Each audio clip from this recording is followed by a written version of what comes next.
sur votre baudrier, normalement, ce genre d'engin, le basique. Ça doit passer de l'autre côté. J'en ai fait un, je le passe. Je défais l'autre, je le passe. Et je vous fais la descente. Le gris-gris, vous vous souvenez comment on l'installe?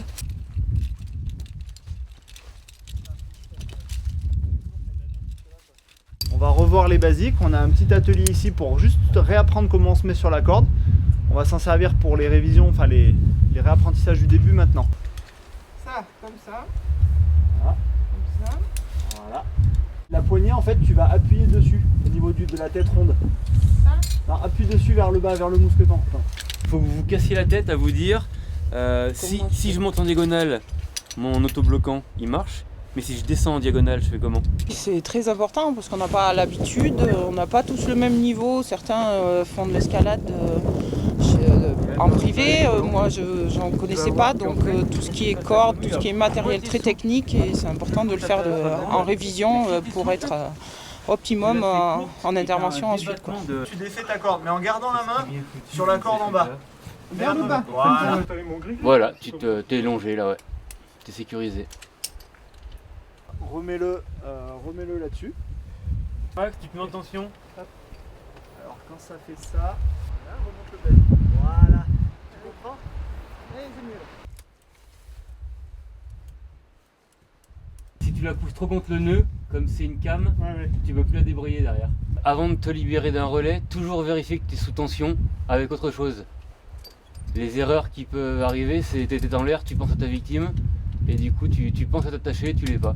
C'est souvent ça qui pose problème en intervention, c'est que suivant la pratique des médecins et des infirmiers, soit ils vont prioriser leur propre sécurité au détriment de la victime, soit ils vont prioriser la victime, ce qui est plus souvent le cas, au détriment de la sécurité.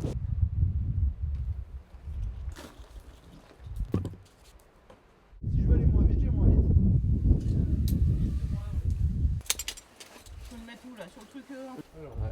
Tu fais passer par-dessus. C'est bien qu'ils sachent ce qu'on fait, comme nous, c'est bien qu'on sache ce qu'ils font eux. Comme ça, 4 personnes avec leurs yeux sont bien plus efficaces que quelqu'un tout seul. Il y a plus de choses dans 2 têtes que dans une.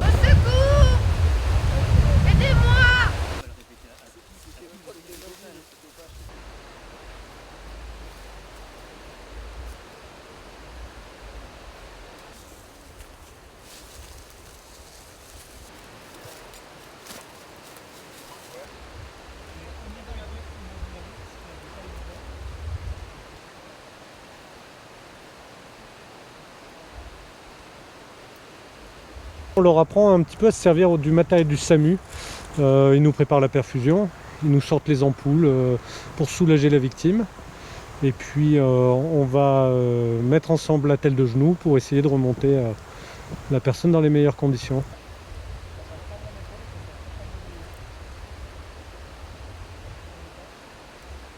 Ça s'appelle un cacolé, donc c'est une technique qui est assez ancienne finalement. Il faut monter la personne sur son dos finalement, l'attraper par les jambes, la soulever. Comme ça la victime est posée sur nos épaules, on la maintient et c'est ce duo qui travaille, qui avale les cordes. Et nous on fait que en fait, être un trépied pour assister la montée de la personne.